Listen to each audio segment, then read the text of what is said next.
Welcome everybody to a weekly podcast of Talk. We are your hosts. I'm Eddie Marmolejo. And Jaime Moreno. What a week, everybody. What a week. I know we're at Thursday, but Lord have mercy. Has this been a revealing type of week? Which started actually last Friday. As we all know, the much anticipating findings of the Russian collusion report are in. Dun, dun, dun. Robert Mueller has delivered his report to the Attorney General Barr, who has also produced a summary of what these findings were. So we will discuss that. We will discuss that as what it means to the Trump administration and just our opinions as to what we think about it. And the media's reaction. Most important, the media's reaction. Jaime, what would you... Someone's not too happy out there in the media. Yeah, pretty much. And then what else, Jaime? And then we're also going to talk tonight about Jussie Smollet. We all heard about the Jussie Smollet attack, the hate crime that was committed against him for being gay and black. So we now know, or actually we all read in the news and memes and all that on Monday he was dropped of all 16 felony charges against him. How did he do it? What happened? How did he was able to do that without Johnny Cochran being his defense attorney? We will find out in a little bit. Hey, if the gloves don't fit, you must have quit. So we'll see what the slogan for this one's gonna be. Oh man, we'll get into it. Yeah. And then finally, guys, not to beat a dead horse here, but we are going back to Venezuela, and only for one reason, because now you have Russian troops on the ground in Venezuela.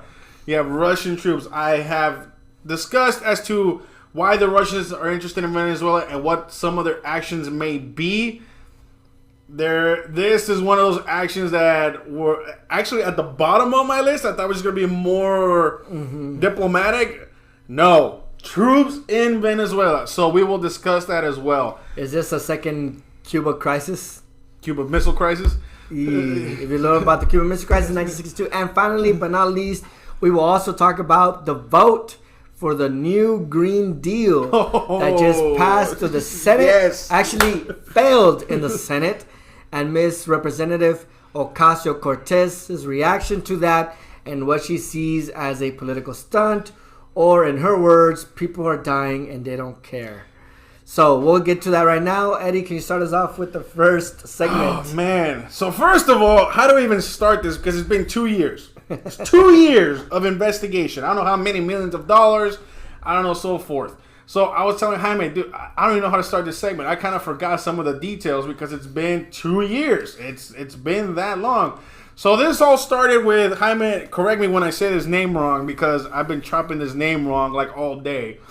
It's a hard name to pronounce. It was hard for me too. So the whole thing started with one of Trump's aides. Mm-hmm. His last name is Papadopoulos. I keep guys, look, I've been going from Portapoulos to Papadopoulos.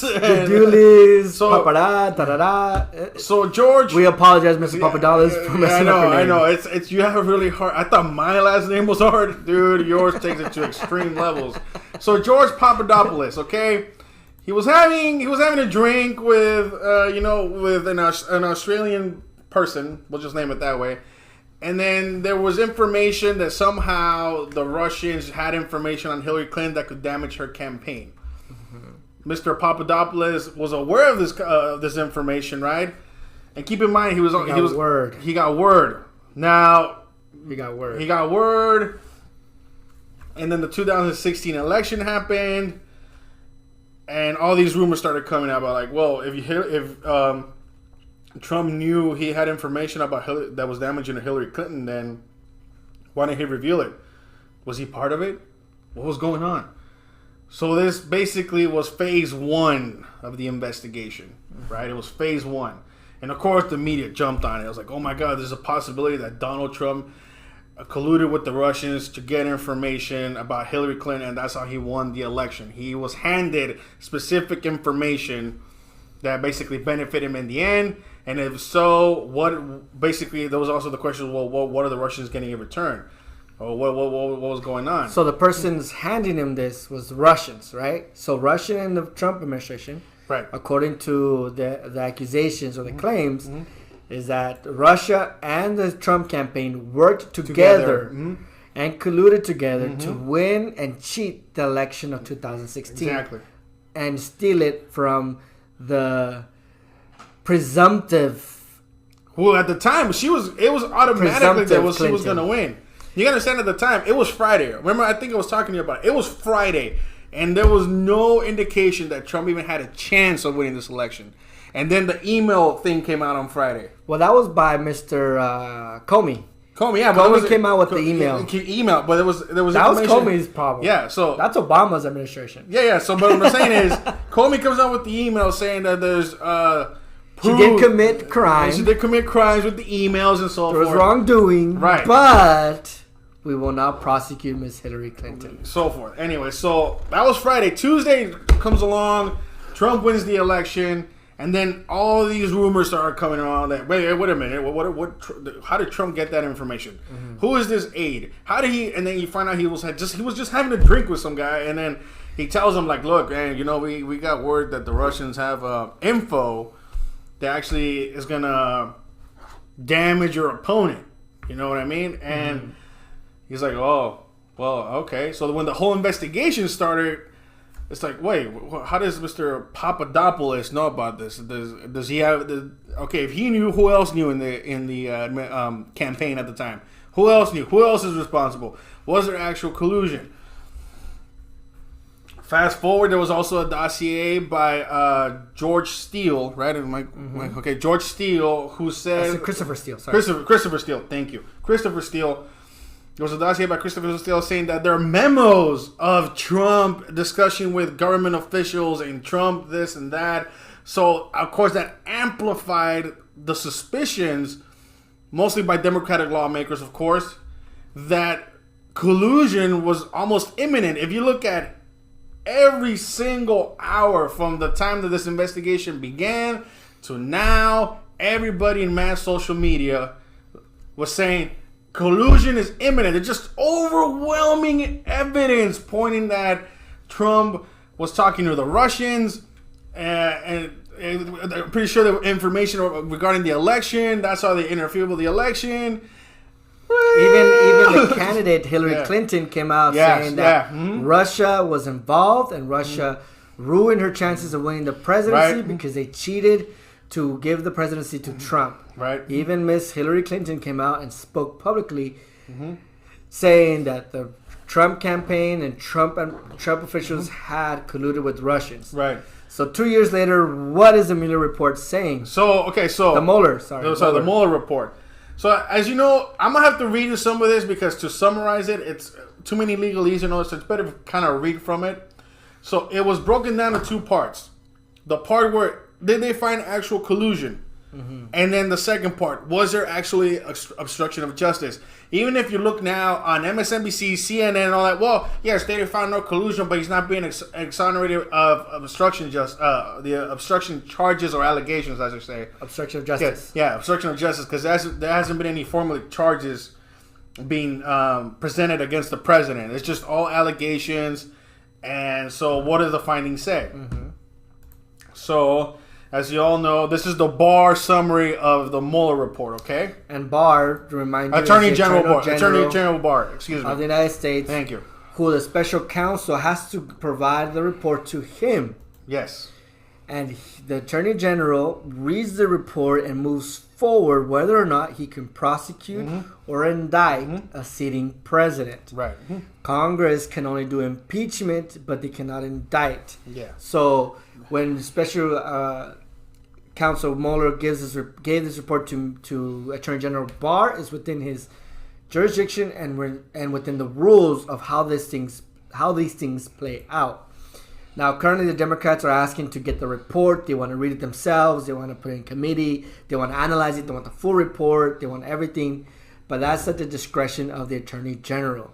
Right. Unfortunately, the rules and laws that were implemented in regarding to special counsel and special investigations were made that way. That the Attorney General reads it, provides a summary and reporting to Congress, to Congress on their findings, right? If people would make better laws, there would be a different turn of events of these situations. But right now, the current law is Mueller has to provide his findings to the Attorney General. The Attorney General then moves forward with those findings and presents it to Congress and the President and says whether or not the findings are accurate or basically what the findings are. So, like you're saying, Eddie, so what did Mueller say or Mueller report to Attorney General Barr? So let me just correct you a little bit. This is not actually the Mueller report. This is a summary by Attorney General Barr as to what he found in the Mueller report. Yeah. There's also, I know there's been a call for the full report to be released, and I believe no later than April 2nd for that report to be released. And this is being asked by top Democratic lawmakers, of course, because they can't accept it. So, what did that report say? What does that report find? Okay. According to Attorney General Barr. According to Attorney General Barr. Okay.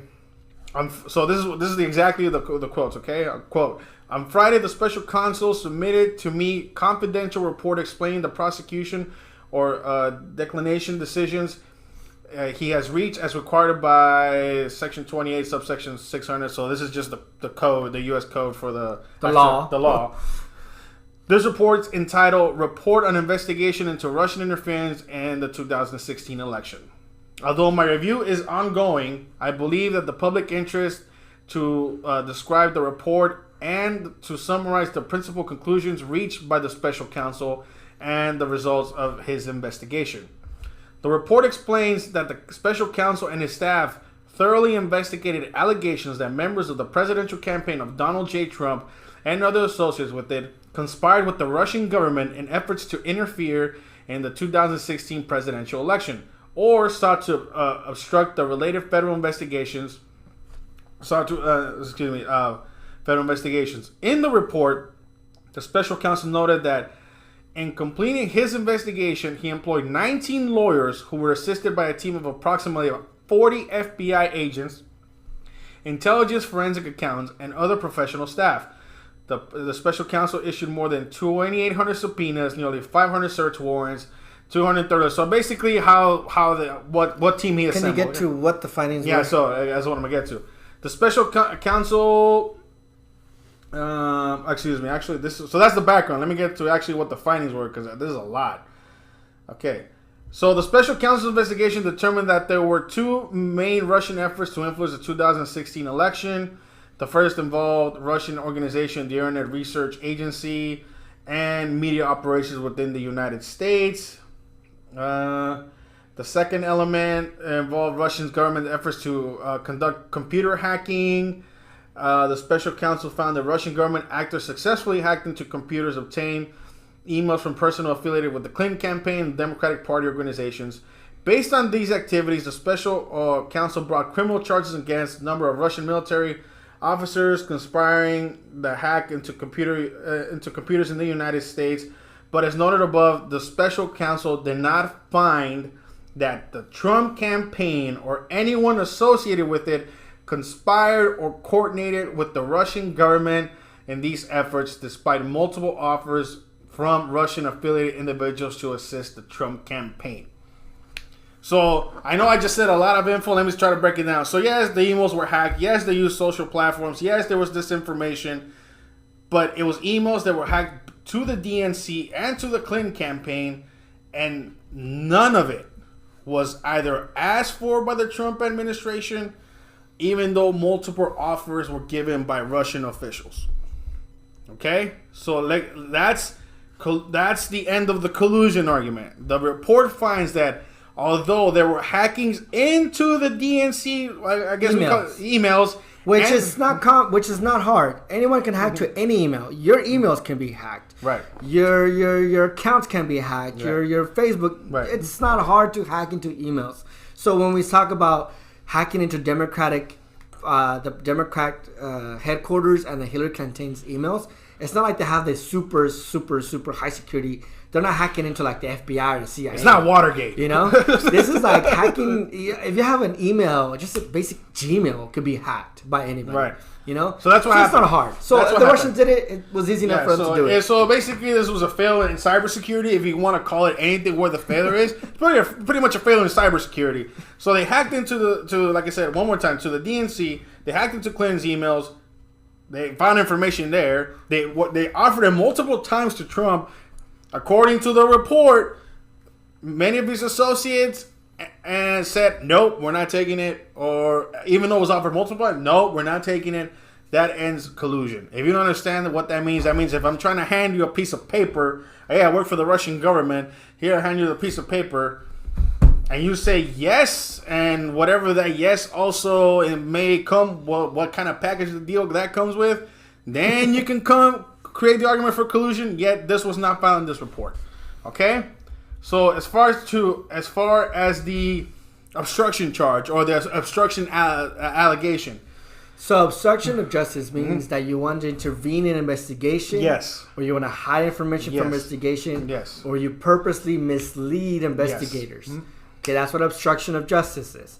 Meaning that there's an investigation, and in order to not find anything, you try to do things to hide, conceal, or mislead the investigators. It's kind of like saying, if you're a parent, you know, and you're trying to find out if your child is doing good in school or bad, and they hide the report cards, or they don't let you call the school, or they say that the teacher's too busy, or make an excuse for you to not contact this teacher directly, then that's kind of obstruction of justice in the simplest forms. Right? Yeah, and I think, the simplest form. Correct me if I'm wrong, but the obstruction of justice allegation really came about with the Comey firing. Yeah, so when President Trump fired, so the Democrats were mad at the FBI Director Comey when he came out with the emails that he said that Hillary Clinton, as the Secretary of State, did do wrong in handling of emails. He did come out and say that. Remember that? And then he said, we're not going to go ahead and prosecute, or we're not going to put charges. Remember that? If you guys can go back to the videos, you can refresh your memory. When that happened, pretty much Hillary's chances of winning went down the hill. So Democrats were mad that Comey did that, and that he deserved to be fired, and that he should be kicked out of office. When President Trump came to power, they told Trump, don't fire him, don't kick him out, because he's vital. He's investigating of the Russian collusion. Right. He cannot be fired. Trump fires a man. And then after that, the Democrats claimed that because he fired, there was going to be obstruction of justice. So they won a special counsel independent. So they got Robert Mueller. So the assistant attorney general at the time, Mr. Rosenstein appointed Mr. Mueller to become the special counsel in the investigation on behalf of the demand by Democrats and Democratic leadership and some Republicans in the House also demanding an investigation over a Russian collusion. Okay. So, and that's how we got Mueller to investigate this. I know, it's like we having trouble. The spelling and the pronunciation is different. So you guys can, like I said, I'm just going to read you the last couple sentences real quick as to what the summary says. So, in cataloging the president's actions, many of which took place in public view, everybody knew about the Comey firing, everybody knew who was being appointed, and so on and so forth. I mean, what news didn't... You had tweets, you had 24-hour media coverage, you had it all. Non-stop. You had your Instagram, Facebook, and so forth. So to say if you were you had to been in Siberia, training to fight Drago in Rocky IV, to be isolated, to not find out what was going on the last 3 years. But anyways, so he says, in cataloging the president's actions, and once again, this is Attorney General Barr, in cataloging the president's actions, many which took place in public view, the report identifies no actions that, in our judgment, constitutes obstructive conduct, had a nexus to a pending or contemplated proceeding, and were done with a corrupt intent to which, under the department principles of federal prosecution guiding changing decisions, would need to be proven beyond reasonable doubt to establish an obstruction of justice offense. What does that mean in English? That means they have found no evidence, even with the actions that the president took in the last 2 years to say, you know what, he actually committed obstruction of justice. There's no evidence of that either. So one of the things is corrupt intent. Right. So corrupt intent. So the actions were intended to do something, to protect themselves or to hide or to mislead. The intent. There's no intent. They did it because they didn't like the guy, or they didn't do this, or people cooperated. People did what they needed to do. People met with people, but nothing came of it. Mm-hmm. People called other people, but nothing came of it. There was no details as to what information was shared. So if you think about it, it's kind of like saying, well, the intent, pretty much. Well, the intent is something like corrupt, and we'll be like, look, how about I pay this guy off, right? So let's say Rosenstein. Look, Rosenstein, I'm going to give you $500,000. Find me the most controllable attorney out there that we can control that can actually go out there and say, you know what, I didn't find anything. Mm-hmm. Puts out the report that he didn't find anything. And then the attorney general, right, who will act like has plausible deniability, will say, you know what, well, I didn't find the report. That right there is a conspiracy. That right there is clear obstruction, corruptive intent. Like, you're paying officials off here and there to basically make the report that you want to provide the public or Congress and so forth. Mm-hmm. That did not happen. That's one of many ways it could be done. But that did not happen here. There's no evidence or intent of that happening here. So, of course, with all that being said, done, we can say there's no collusion, there's no obstruction of justice. But Jaime, how did the media react? So when Attorney General Barr gave his report, which was over the weekend, and said there's no evidence of collusion, the media and the liberals and Democrat leadership went bonkers. They were upset. They're currently upset and mad. They believe that this is not right. They believe that something's happened. Now they're accusing Bob Mueller as being untruthful or being partisan. The same man they said they wanted to investigate is now that same man is becoming politicized now because he is a Republican. Oh, okay, cool. I was going to say because he votes Republican, yeah. Or because he's a Republican, politically affiliated to the Republican Party. Yeah. That all of a sudden it's political. That Mr.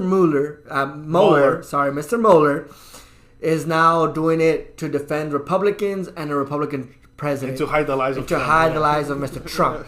Okay, and then the man, they themselves asked and demanded to do the investigation. So really, it's like saying I want my mom to go. Like, it's like saying, you know, my mom could go do something for me, you know, and then go after mom like, Mom, why'd you do it? Well, you asked me to do it. You know, it's like yeah, exactly. It's like asking your wife or your husband or your family member to do something for you, and you get mad for them. You get mad at them for doing it. Like really, come on. No, and not only that, now they want the full report. They can have the full report. Let them have the full report. But the thing is that now they're backtracking. The Democrats are backtracking from this whole Russia collusion. They changed the rhetoric, right? No, I would disagree that they're backtracking because, okay, maybe you have a definition of backtracking, but what I've seen from MSNBC, CNN, and everybody, from Rachel Maddow to Don Lemon to everybody, you should apologize for what you said. I ain't apologizing. I ain't doing nothing. I was a reporter. I was doing my civic duty to report everything based on the facts. Facts. Yeah. Okay. Facts that were never verified. Facts that were never actually put into question. Facts that were too good to be true. Okay. Mm-hmm. You guys, I mean, mass social media was so adamant. They were calling it impending doom, for crying out loud. And the impending day of doom for the Trump presidency is here because the report has finally arrived. We have the Bible that says that President Trump was guilty. Now it's like, well, you know, we have to actually wait for the facts, the verified facts of the Mueller investigation. We got to look at the report. We have to look at the report. And I hope we get the actual report, not the retracted report, okay? So you're making all these...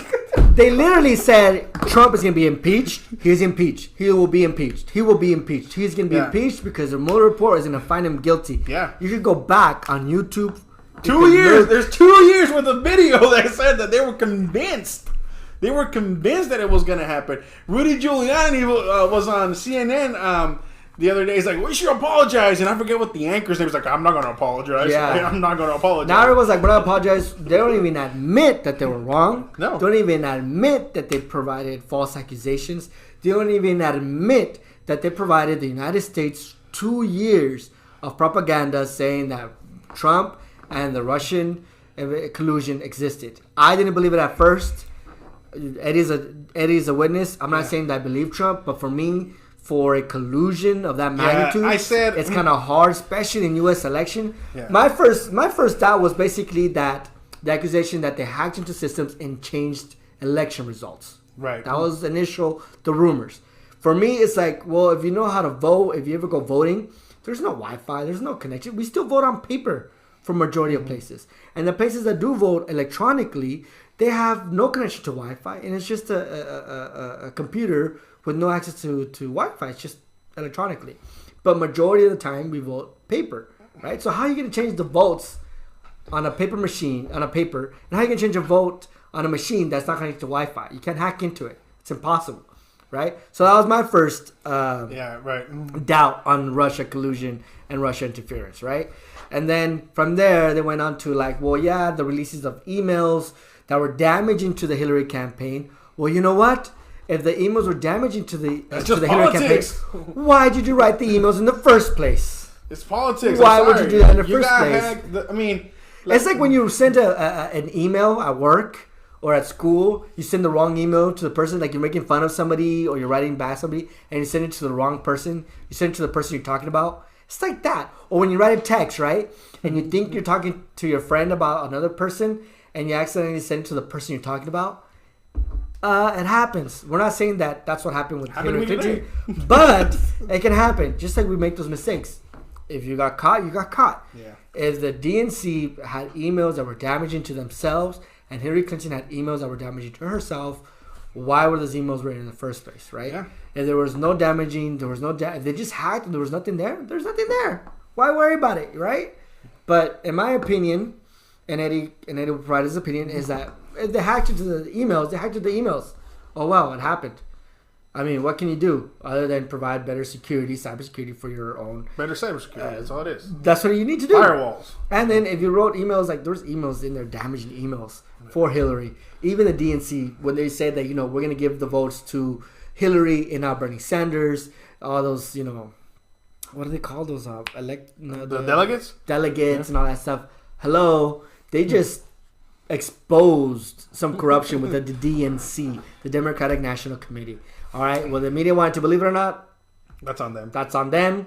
But they exposed some corruption within that party as well, not just Republicans, because the media likes to say that Republicans are always corrupt and Republicans are always evil, but yet they overlook their own corruption within their own party and their own corruption within their own elected officials. So take it off, Eddie. Summary on that. No, so 2 years. 2 years. 2 years. So like I said, 2 years. And just a little brief on what you were saying. When I first heard about the collusion thing, first of all, I'm like, that just seems too far-fetched. Because you're trying to tell me that somehow that the President of the United States is not under the control of the FSB, Federal Security Bureau, which is the predecessor to the KGB.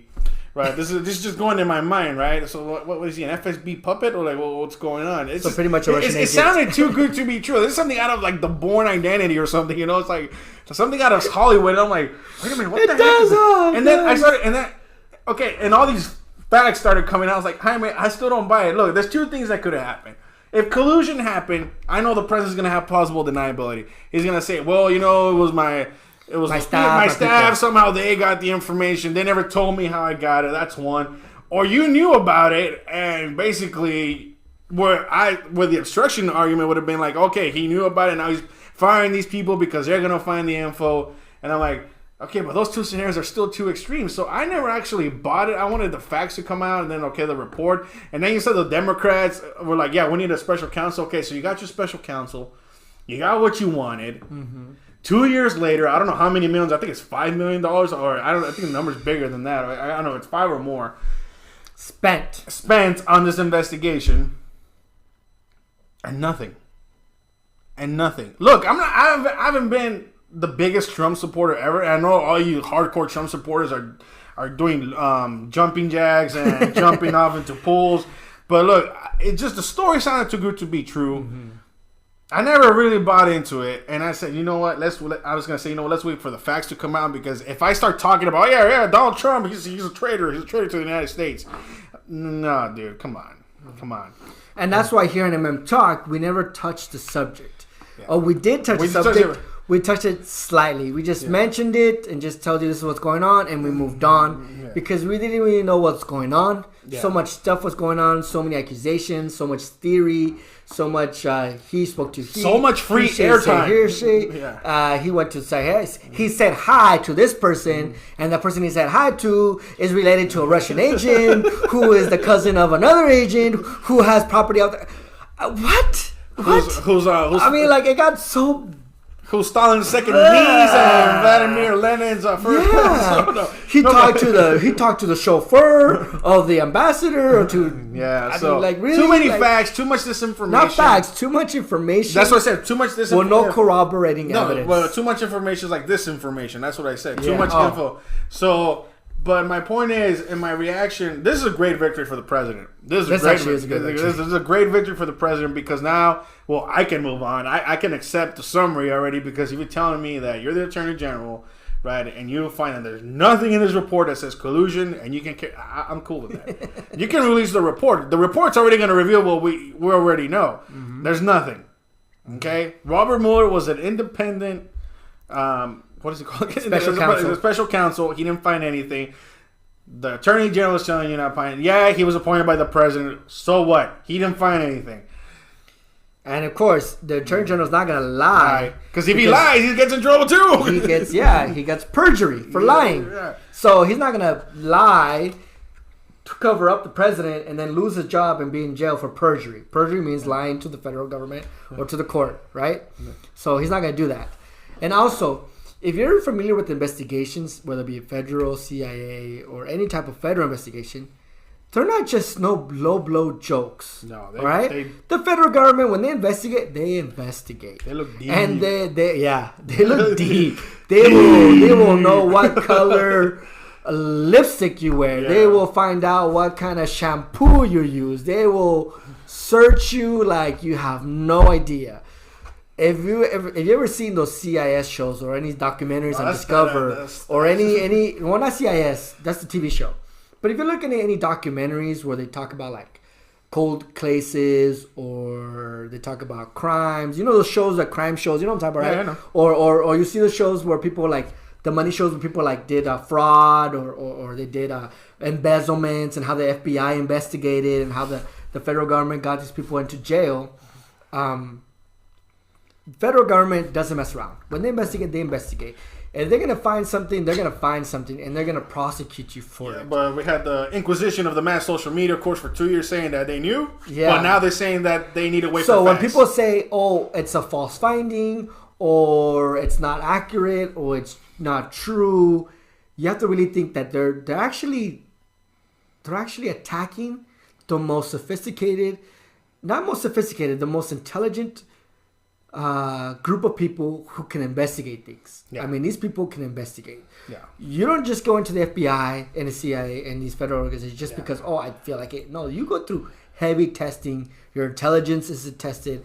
Your reasoning, your logic, your way of connecting things. I mean, these people are no joke, right? And these investigators could not find any collusion. It's because they could not find any collusion. It's not because of cover-up. It's not because they like the president. It's not because, it's politically, better for them. No. Those bloody Republicans. If they said no collusion, they meant no collusion. So, and the Democrats and the people who are discrediting these investigators, these federal investigators, or saying that, it's not true, we're going to see the whole report because we know we're going to find something in there, actually are wasting their time, and they're actually making our own investigative people look like they don't know what they're doing.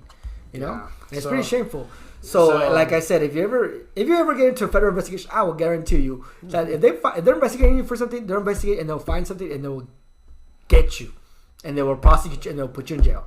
If you don't believe me, look at what happened with the college admissions. Look what happened. Still going on now. They're investigating. Look, Cohen's in jail not because he colluded with Russia. He's in jail because he lied about things. Mm-hmm. So the federal government is not going to say, okay, well, we're going to let this go and not let this go. No, we couldn't find anything on this, but we found this, so we're gonna charge you and put you in prison for this kind of violations. Yeah, so they don't mess around. The moral of the story is, and now, like we said, we're not Trumpanites. We're not like big fans of President Trump, but we do want to point out, and like Eddie's about to say right now, that 2 years of this accusation, that this evidence and the Inquisition of the go ahead. So you can explain it better than me because so I'm getting mad already. So for me, look, guys, it's the inquisition of the mass social media on the president. Like Jaime points out, there's good things about the president, there's bad things about the president. That doesn't matter at this point. The point is what happened in this case. There's no evidence. There's no evidence of collusion. You guys have to let it go. Move on. Start caring about what really matters, right? But you gotta let this collusion thing go. You can wait for the report if you want. You're not gonna find anything. So I think it's just time to move on, let it go. Mass social media's gotta let it go. They already provided. I mean, they kept with this rhetoric for 2 years. 24/7 certainty. They misled the American public, even us. We were even like Representative Adam Schiff. You should resign. You should resign. If you don't know, Representative Adam Schiff is head of the Intelligence Committee. And he said, no. See, there's actual evidence that President Trump did collude with the Russians. We have it. We know the facts. Well, maybe we gotta wait. The CIA director, right, who was appointed by Obama. There's absolutely inconclusive evidence that Trump, might have overreacted. Get the heck out of here, man. You know what? So our biggest anger here is the misleading of the mass media. And that's something here on MM Talk we want to let you guys know as viewers that just because it's broadcasted in mass media 24/7 as truth doesn't necessarily mean it's truth. The mass media can also make a mistake. And because they make a mistake doesn't mean that they couldn't be trusted. But I guess we would be more trusting of the mass media if they can own up to their mistake and own up to their error and apologize to the American public for, we thought this was true. We were certain this was going to happen. It didn't come out the way it is. The investigation came out. There was no collusion. You know what? We apologize for this rhetoric for 2 years saying that the president and Russia colluded. And we kept going with it with certainty that would happen. And that's our biggest frustration here in MM Talk. It's the misleading and the reporting. Just because they're reporters and just because they report things and they're talking about it. And they're smart people. We're not saying they're dumb. They're smart people. But smart people also make mistakes. And smart people can also make errors and can also make bad calls of judgment. Yeah, so let us know what you think, guys, in the comment section. Let us know what you think. Do you guys trust the report? Do you guys don't trust the report? What is your opinion on it? Let us know in the comment section. This is going to go on to about April 2nd. We still got, actually it's in 5 days. Okay, so let us know in the comment section. Do you guys trust the findings? You guys don't trust the findings? And either way, also give us a why. Don't just say yes or no. Give us a why. But explain. Do those in the drop. And we may even get back to you. And we could say we have a little discussion in the comments. Maybe not. But we'll see. But it's interesting to get everybody's opinion on it because there was a CNN poll say that 46% trusted, 53% don't. This was a CNN poll released today at 1 o'clock. Okay. And we all know about polls. It's not it's a small sample size, which is the way statistics works. Yeah. But it's a small sample size. So I think people should be more involved in those polling. So that's what happened. I mean, it's like, really get over it. That's what happened. Like us, please share your comments. What do you think? Do you believe that the president is exonerated? Do you think he's walking free? Or should he still be prosecuted? Should he still be impeached based on no evidence? But anyways, moving on.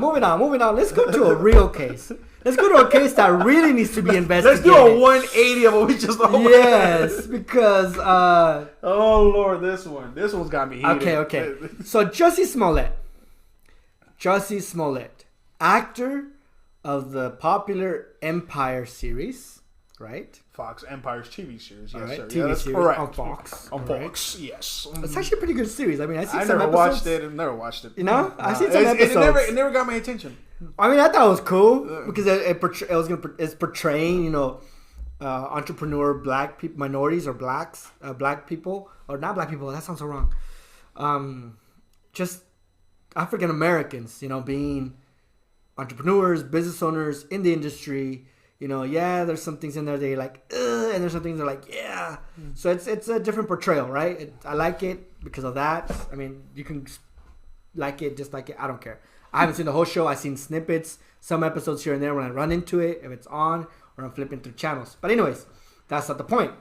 The point is, Mr. Smollett reported a hate crime January 29th of this year. In that attack, he was walking home from Subway, right? I'm sorry, I mean 2 in the morning or 2, 3 in the morning. So he had a Subway sandwich. Okay, I don't know if he had a Subway sandwich.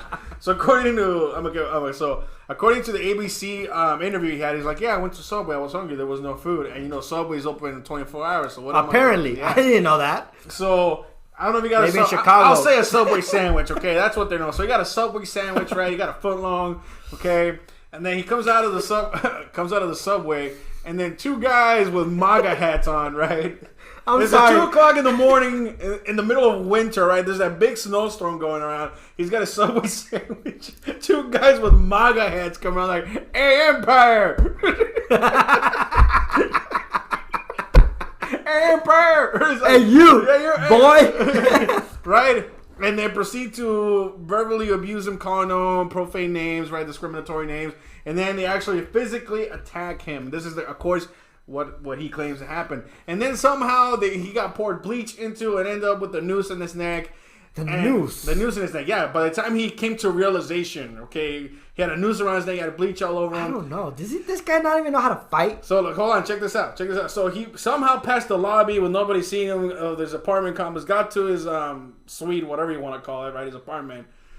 Waited 40 minutes, I'm pretty sure it's because he wanted to finish his Subway sandwich. And then calls the cops to tell them what actually happened. No, he called his publicist or his agent. Oh, okay, so. During the attack. Okay. All right, so he calls his agent during the attack. And these guys are able to do all this while he's on the phone. Holding a Subway sandwich. They're putting a noose on me right now.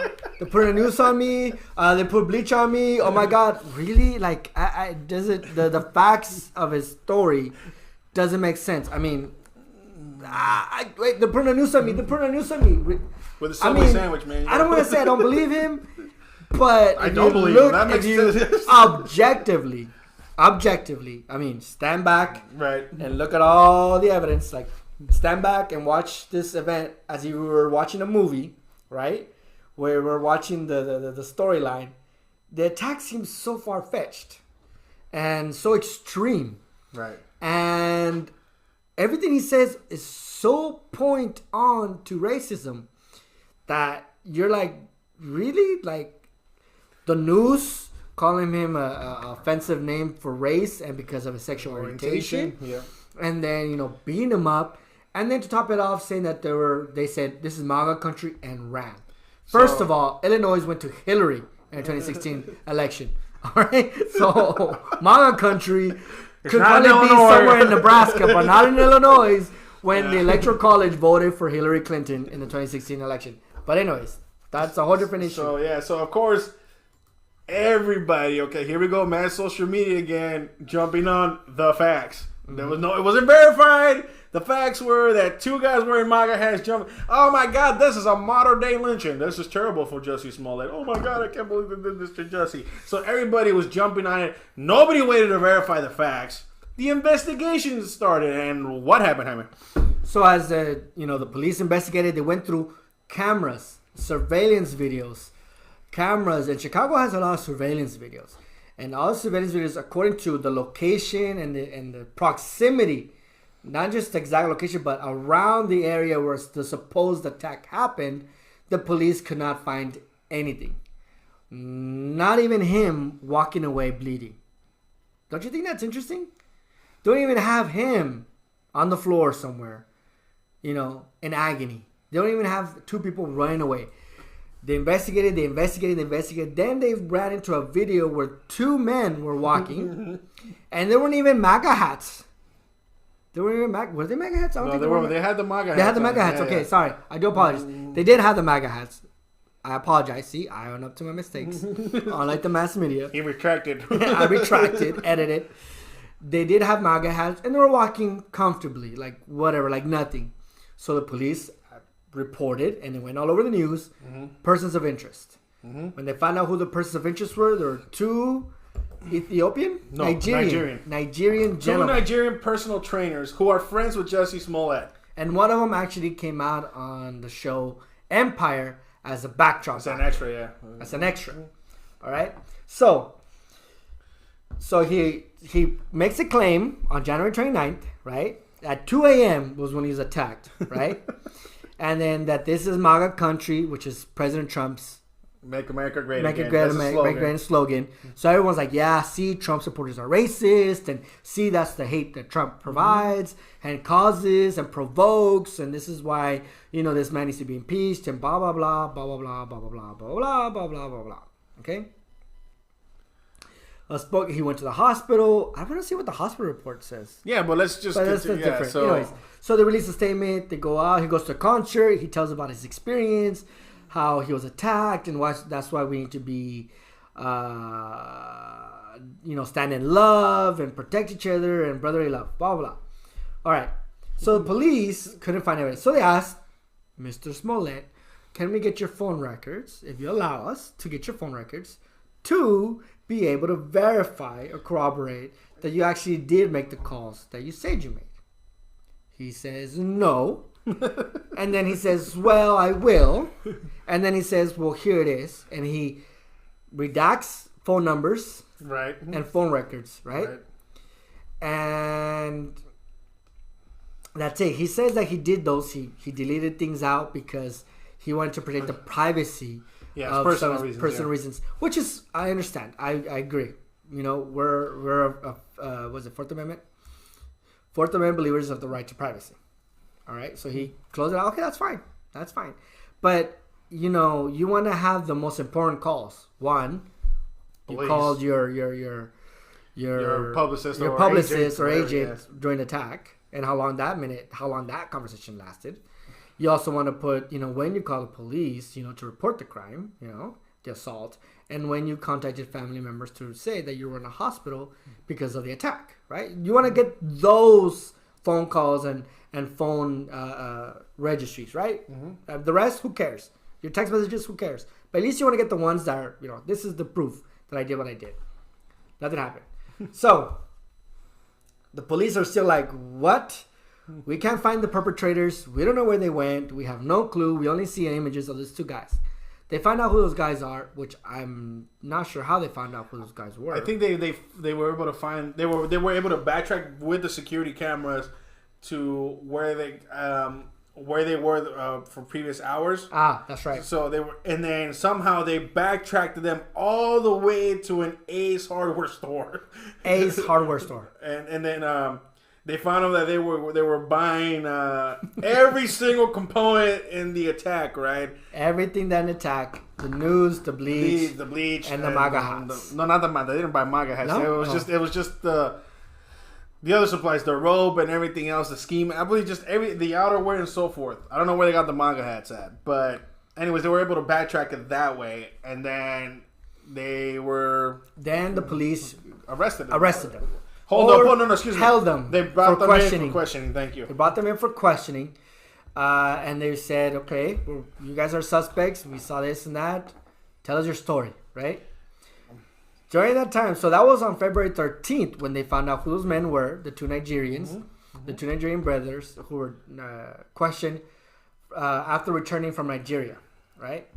I guess the officers did a search warrant on their home, and that's where they were found out that they were coming back from Nigeria, right? Right. Okay. Smollett the next day goes on TV and gives his testimony. Yeah, on Good Morning America or something. Good Morning America, he gives his somber, sad, victim embarrassment of the attack against him for being black, gay, and all that. Tears in his eyes and all that. We saw that. Everyone went up in arms in his defense and said, you know what, let's blah, blah, blah.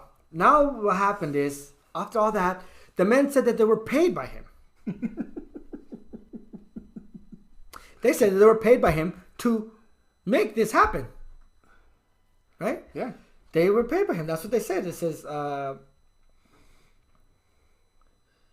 claiming Basically, the they gave attack him a was a check. scam. Yeah, they gave him a check for $3,500. $3,500 to provide this scam. Yeah, pretty much. All right, to do this beating for him about. That's according to the brothers and according to the investigation and the testimony. All right. Yeah. First, the funny thing is that the brothers they were released without charges, right?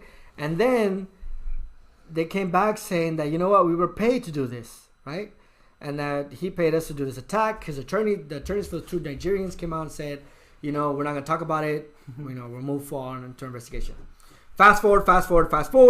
Everyone's like, what do you mean this was hoaxed? And all over the news it goes hoaxed. And the police say it was hoaxed. That it was, that the Nigerian brothers said that it was fake, that they were paid to do this, that it was part of the agreement between him and Smollet. Smollet still maintained his innocence. Okay? He still said that that's lies, that he wouldn't do that. That is lies. Everyone went against Mr. Smollet. Mr. Smollet was brought in for questioning, and based on those questioning, he was arrested. Charged with 16 counts of falsifying an attack or a police report. 16 counts. Okay? Now that happened. He gets off on bail, pays $10,000 for bail, goes out, still claiming his innocence. Right? And then what happens on Monday? All charges dropped. Tuesday. It was Tuesday? Yesterday? No, Tuesday. Yeah, 2 days ago. Yeah. All charges dropped. Yeah, so the state attorney, prosecution, right, said that, we're dropping all charges. Basically, we made a deal, right? They made a deal. They're dropping all charges. And everybody, I'm talking even like CNN was like, what the heck just happened? Because I remember it broke. I was watching Fox News that morning and it broke. This just Jussie Smollet. All charged. Like, what the heck just happened? That was a clear done case. You had evidence. A grand jury indicted him. 16 counts of felony. What could have happened for those charges to be dropped? And they had judges like all over. It's like, well, you know, I believe that they probably had a deal or something, and you know, it's something. Either there was a faulty piece of evidence that can't come to bring the case to trial, but that even doesn't even make sense when you're a government prosecutor. You go through every single piece of evidence, make sure it's not stained or it cannot be held as not, basically can't bring it to the court. And no, nothing of that happened. So when a grand jury indicts, means that a jury panel looks at the evidence. Right. Okay, so the prosecutor says, or the government says, we want to go ahead and move forward to prosecute this person.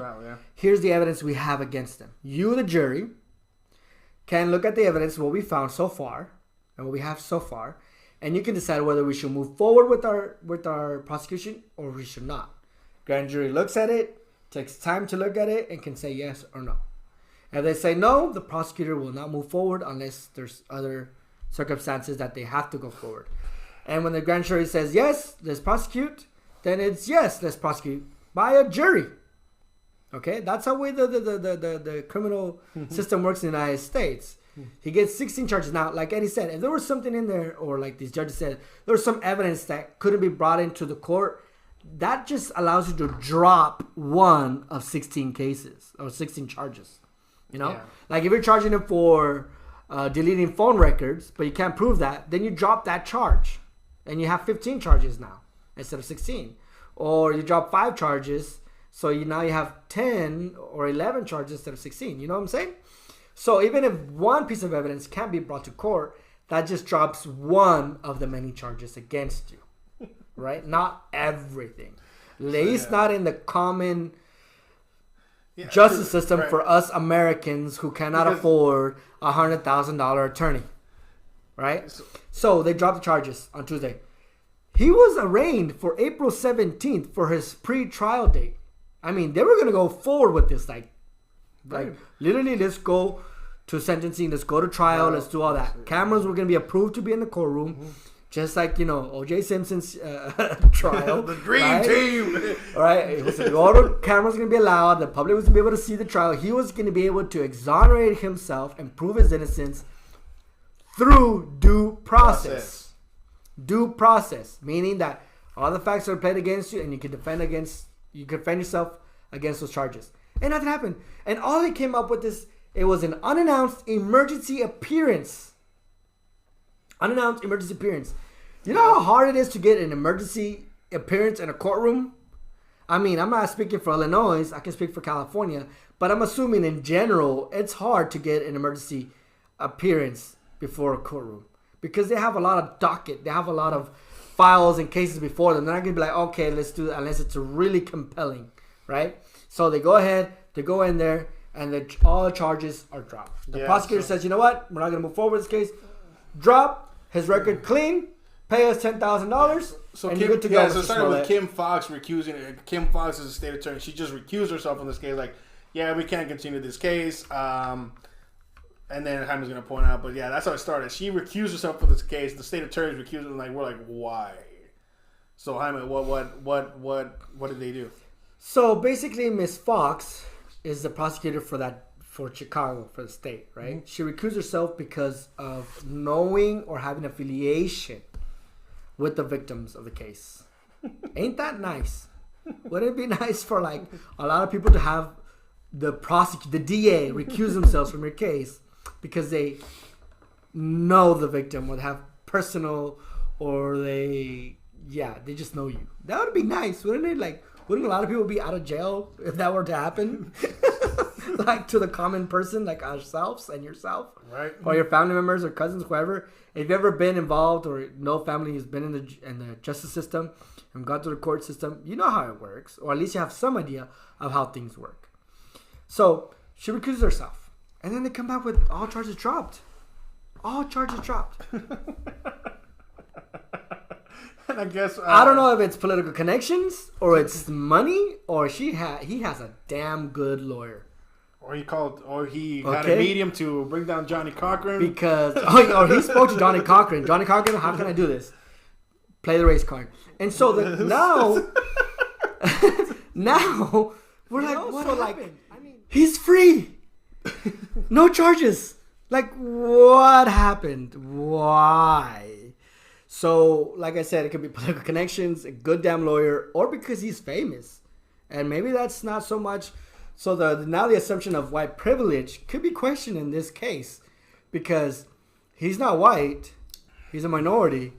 Maybe it's the real fact of the American justice system is that sometimes if you have celebrity, you're famous, or you're super rich, then you get away with things. Or you can get exonerated, or you can have all your charges dropped. While the average American, even with the most minimal amount of evidence, can be charged to prison, even life. We were discussing before the show. I was like, dude, the guy just had better connections, was able to get a good paying lawyer. He's got a good paying job. You know, he makes $100,000 an episode. Damn. So, good paying job, got access to a better lawyer who's had access to connections. What's going to happen? Unfortunately for most average Americans, we don't have all that. So, and the worst thing is that the case, I think it was sealed, right? Yeah, it was sealed, so we don't even know what's going to happen. We don't even know. So that means closed, locked up, don't look at it, you can't open it, you can't find out what happened behind doors. So closed. for me, when you're saying you're innocent, and you're saying you're innocent, and you want to prove your innocence, and you keep repeating it, why not go to court? Why not let all the facts come out? And even had the other state attorney, and I forget his name. He said he was interviewed. Is Smollet innocent? No. Oh yeah. Does the evidence prove that he's guilty? Yes. Then why drop the charges? Well, based on the history of the defendant and so on and so forth, we decided to drop the charges. What in the bleeping hell does that mean? You have all the evidence to indict this guy. It is your job to indict him. Why drop the charges? Well, people that I've come across, well, Eddie, it's Chicago. It's corrupt. Oh, okay. Apparently, I don't want to just bluntly say that, but this is one of those cases where that actually falls into place. It's Chicago. When you have Rahm Emanuel, the mayor of Chicago, and if you don't know the history of Rahm Emanuel, I suggest you look at it to say why when Rahm Emanuel's talking about corruption, for crying out loud, and how this is privilege, you know things are bad.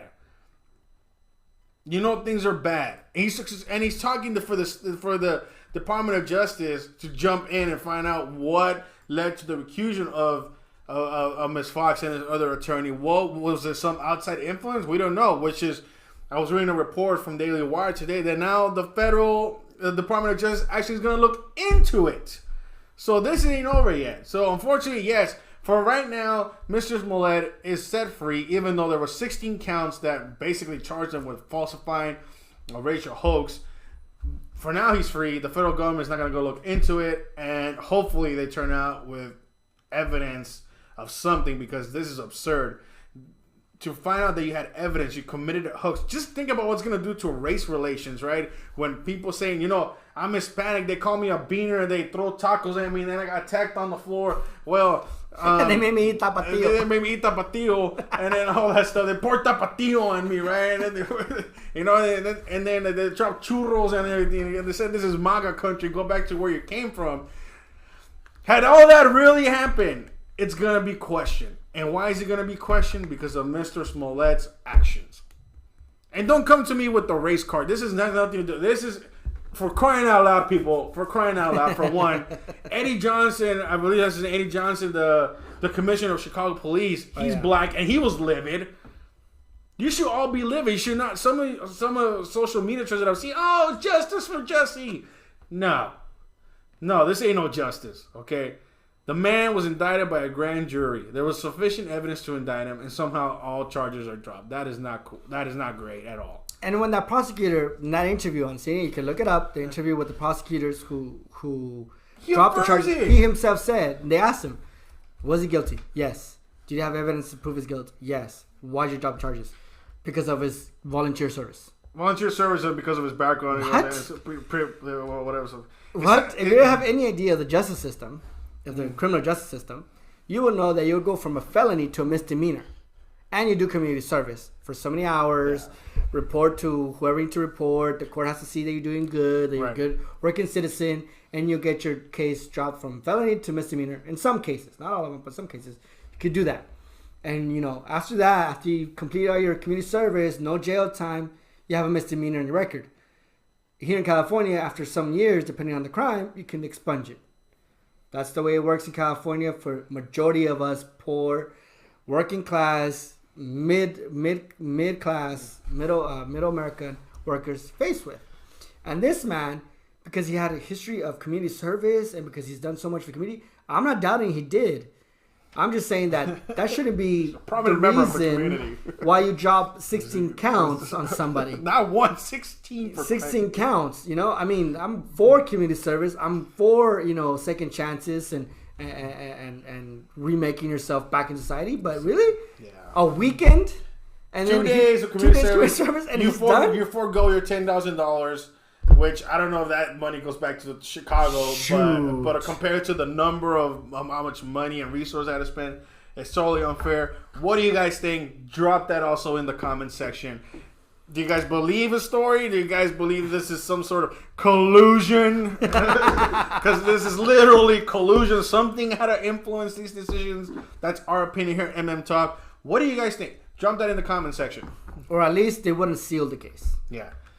So let's move on to Venezuela. Yeah, so for the last segment of the night, guys, after this livid segment of Mr. Smollet, we're going to head back to Venezuela. This abuse of power. Abuse of power. And justice. Yeah, but why am I talking about Venezuela? Because it's been an ongoing issue, from the humanitarian aspect to what happened a couple of weeks ago with the burning of trucks.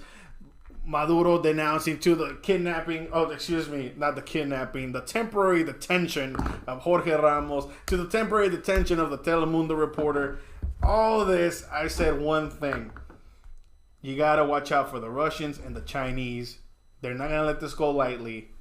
They have too much money invested in the oil industry in Venezuela, and they're not going to let that go to waste, or they're not going to allow U.S. interest or influence to infiltrate Venezuela. So what had happened? Well, one of the things I told you, Russians have landed in Venezuela. Okay? Troops, Russian troops. So Russian aircraft landed in Caracas. Let me get you the exact day. I want to say Sunday, but let me pull up the info real quick. This thing will pull up. Let me see real quick. It's taking a little bit. So the Russians landed in Venezuela Saturday. Actually, I would say Sunday. It was actually Saturday. And they arrived not not in any just kind of aircraft. They arrived in Antonov 144s. These are the biggest planes in the world. These make like these are probably as big as those U.S. Air Force carrier planes. They have like, I want to say 8 engines. So I'm just describing to you. They have 8 engines.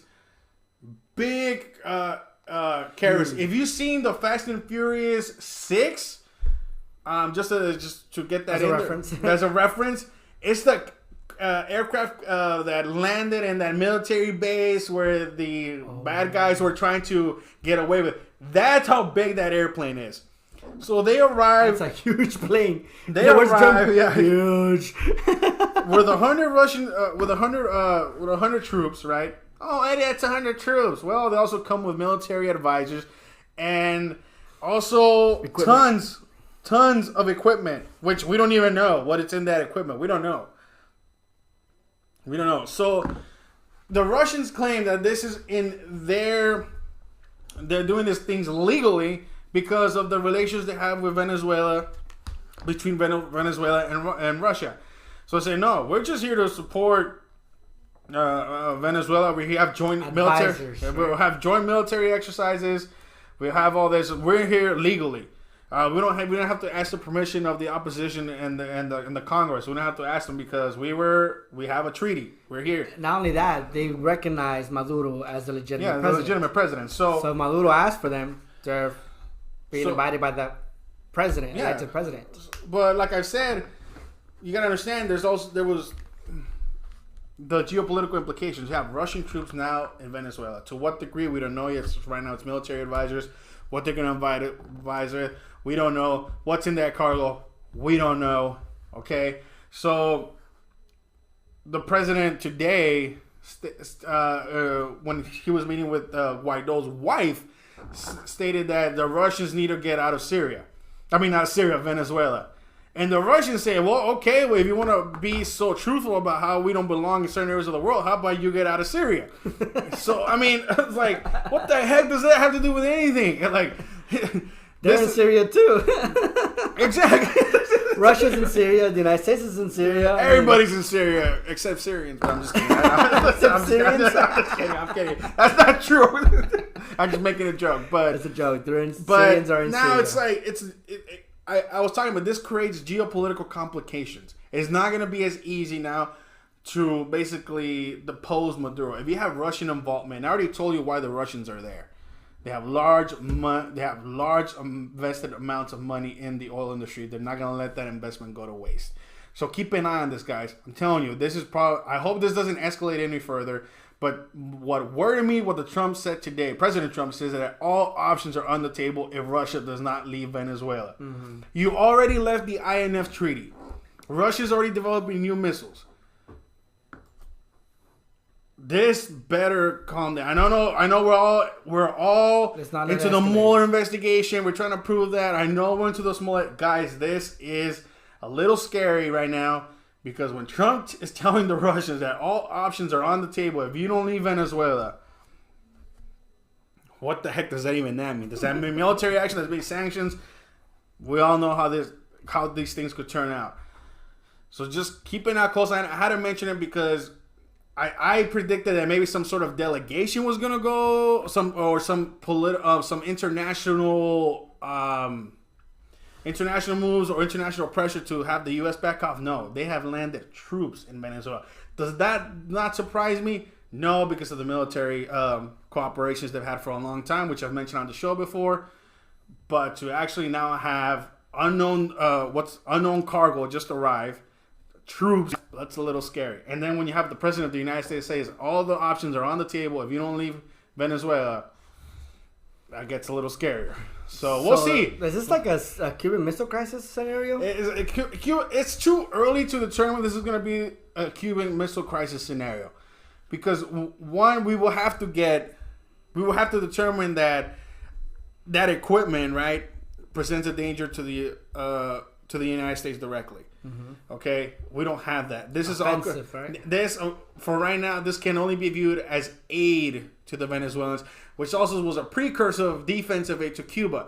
So they have some similarities. I don't think we're at the Cuban Missile Crisis level yet. If you start seeing offensive weapons, or we have missiles, missiles or anything of that long range, then you can start talking about that. I think it's a little bit premature to consider this the next Cuban Missile Crisis.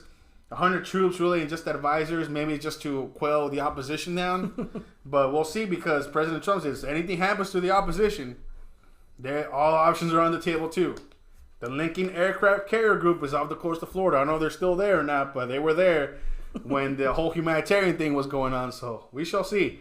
Really interesting, guys. Keep an eye on it. I keep an eye on it. I haven't talked much about Venezuela lately, but this was important to tell, because when you have troops from a foreign country land on a country that's opposed to your country, that's dangerous. And also, if you guys know your history, or you remember a little bit of history, the Monroe Doctrine, which states that no foreign entity, European country, can have colonies or provide troops to Latin American countries. It will be under protection of the United States. Mm-hmm.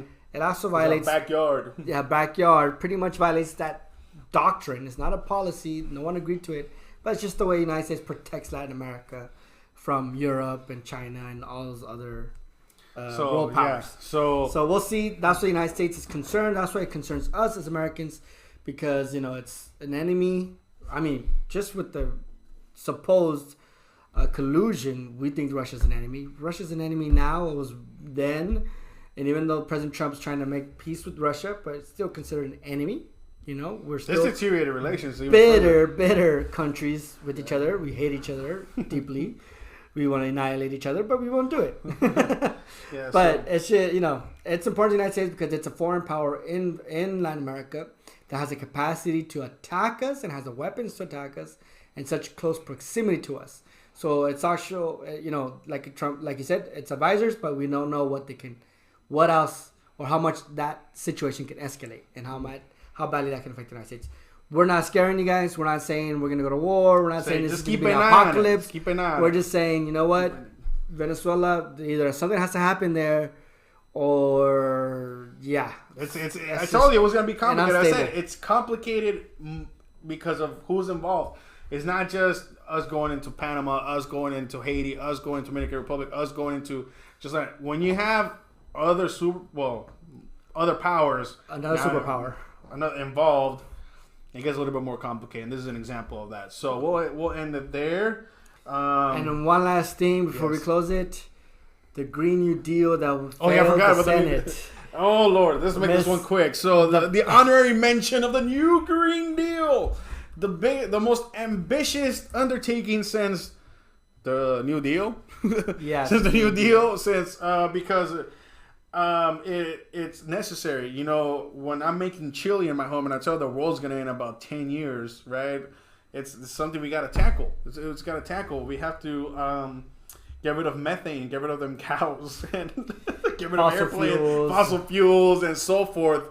So Alexandria Ocasio-Cortez's a bold endeavor. She proposed this deal. She proposed the deal, but it's her bold endeavor to save the world from the imminent doom of climate change. So we've talked about the new Green Deal before. We talked about our disagreements with the new Green Deal, and of course, Senator Mitch McConnell, leader of the Senate, right? He said, "Well, if this is so important and this is really a danger to the security of the United States, and it's a national emergency, we should put it to vote." So he did. He put it to vote, right? He puts it to vote. Keep in mind, of course, there's 100 senators. 57 of them voted no. Of course, the majority were the Republican, with the exception of 3 senators who were Democrat, and one independent. I think he caucuses with Democrats too. So they all said no. 43 Democrat senators voted present. They were there. A lot of them, actually the majority of them were the 2020 Democratic candidates. Bernie Sanders was there. Kamala Harris was there. Elizabeth Warren was there. What's the other? Booker. Booker was Harris. there. Voted present. Present. That means they were just there. They were just there, like we're here. None of them voted yes. They talk about it during their campaigns. They talk about how it's important to America.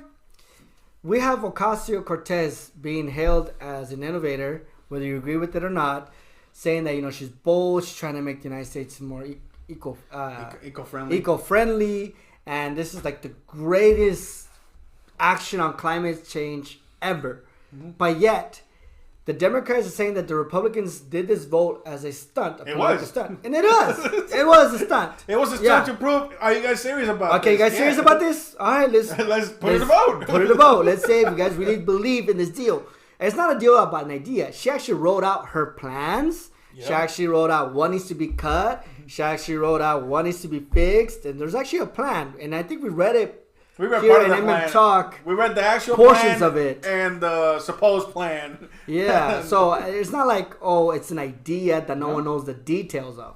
It's actually a proposal with details and explanations and expectations and goals and dates of how to get the United States to be 100% renewable within 10 years. Mm-hmm. And no Senate Democrat voted for it. It was 57? 57 against 43. 43 zero votes in favor of the Green New Deal. 0 votes. Meaning that no one voted for it. Yes, it was a political stunt. Yes, he did it out of stunt. It wasn't an actual resolution. It wasn't going to become a law. It wasn't going to be, implemented as a law because that's not the way it works. It's just, do you guys like this idea? Yes or no?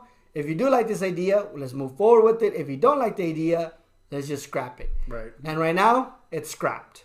Because no one voted in favor, even though it's a political stunt. Man. The excuse of the Democratic Party now is a political stunt, which is true. It's a political excuse stunt. of Alexandria Ocasio-Cortez. You can't speak. Yeah, and now, because Ms. Gillibrand, which is one of the candidates running for president, says, Gillibrand says it's a stunt. It is. Political stunt by the Republicans. And yeah. Just be honest, it is. It's a stunt, but if you knew it was a stunt, why not in the stunt play along? Right. Vote yes to show the American people that you guys are serious about it. We're serious about climate control, even though it's a stunt. We stand behind our party. We stand behind our principles. Even though this is not going to become law, even though this is not going to become law, it's not going to go through. We still vote for it because we believe in it. If you're campaigning, believing in the new Green Deal, and you did not vote for this, then what the hell are you campaigning about, and what the hell are you campaigning for? What's funny is like if we're gonna see these candidates still talk about the Green New Deal, or climate change, because all of you were there, all of you, and you couldn't even say yes. I'll tell you why. Because it sounds good during the campaign, right? But when you come to reality, I don't know if I want to spend $30 trillion a year just to try to get this going. That's what they don't want to say. Sounds great when you're trying to sell it. But when you try to come to the implementation, implementation is not easy. All right? So like Eddie said, I mean, if you're really for it. Let's ban the cows. Let's ban the cows, and we're gonna swim to Hawaii. Let's put a train between California and Hawaii. Trains in California don't work. Ask Governor Newsom about that. But it's ridiculous. All of you Democrats right now, all you campaign presidential candidates. We need climate change. This is very important. You have Beto O'Rourke jumping on tables. Yeah, we need climate change. Yeah, now, climate change. It's. Well, Beto O'Rourke he's not a senator, but my point is, Ms. Ocasio-Cortez has made this Green New Deal as important because people are dying. Yeah, they're dying. People are dying because of climate change and because Republicans only want to help oil and fossil fuel companies and don't want to deal nothing with green energy. And people are dying. They're more worried about their pockets than their families. Yeah, those are the words of Ocasio-Cortez. Yeah. Those are the words of Ocasio-Cortez. So all of you who drive any fossil fuel vehicle... No, let's get this right. Everybody who told the boss no. Remember, she's the boss. Yeah, she's the boss. So everybody who told the boss no, let you know that your vote to just say you were present is going to allow those families that are underwater in their farms and all. Oh, yeah, underwater in their farms, which farms get subsidies from the government, goodness sake. Who cannot feed their families, who are dying of whatever, because she says they're dying. I don't know what they're dying about. But, So Ms. Ocasio-Cortez landmark proposal, not even a landmark legislation, it's a proposal, failed to pass in the the Senate. Senate, yeah. And she's literally on video blaming and condemning the other house for letting people die because they didn't pass her resolution. They didn't vote in support of her Green New Deal. Oh man, I'm sorry, I don't mean to laugh about it. It's just that, it's a stunt, and I'm not laughing that it failed. I'm laughing that your own people did not even say yes. Not even one vote saying yes. Not even one vote. Oh man, so yeah, that's It would have been like partisan divide between Republicans and Democrats. I would have been like, okay, so they're serious fine. about it. That's okay. Yeah, it's expected. You lost, and you didn't have the votes in the Senate. But you know what? You're stuck to your guns.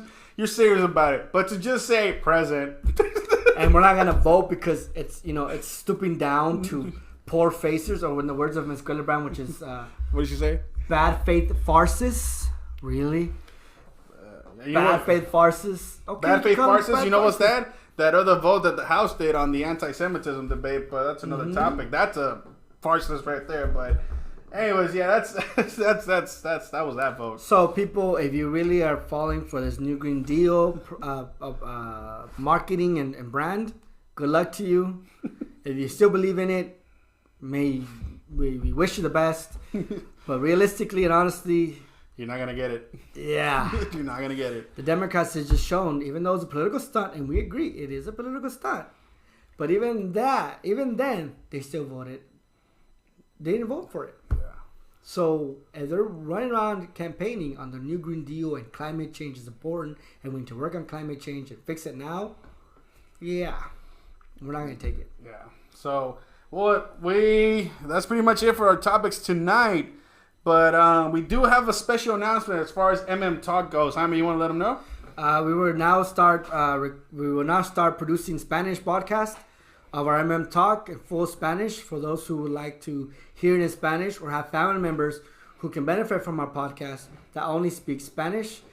You're more welcome to follow us. Please follow us on MM Talk Español on YouTube and on the appropriate social medias. We will post every Thursday for that. So please keep an eye out for the next video. So thank you, and I hope you subscribe to our YouTube channel, MM Talk Español. And not just for MM Talk Español, also subscribe for MM Talk, just our regular podcast. This podcast. So if you like our content, if you like what you're listening to, don't forget to hit those likes button, hit those subscribe buttons, share. Let your people know that here we have two conservative Latinos talking just simply on the issues, presenting the facts, not taking those mass social media seriously when they're providing with the facts. Here we are, just having a discussion with you guys. And the only way we can have a discussion is if we become interactive. And how do you become interactive? Drop those comments down there. Let people know, hey, these guys are just talking. And how about we listen? Hey, just drop those comments down there. Hit those subscribe buttons. Hit those shares. And once again, thank you for tuning in to MM Talk. Once again, we are your hosts. I'm Eddie Marmolejo. I'm Jaime Moreno. And remember, we're tired of it too.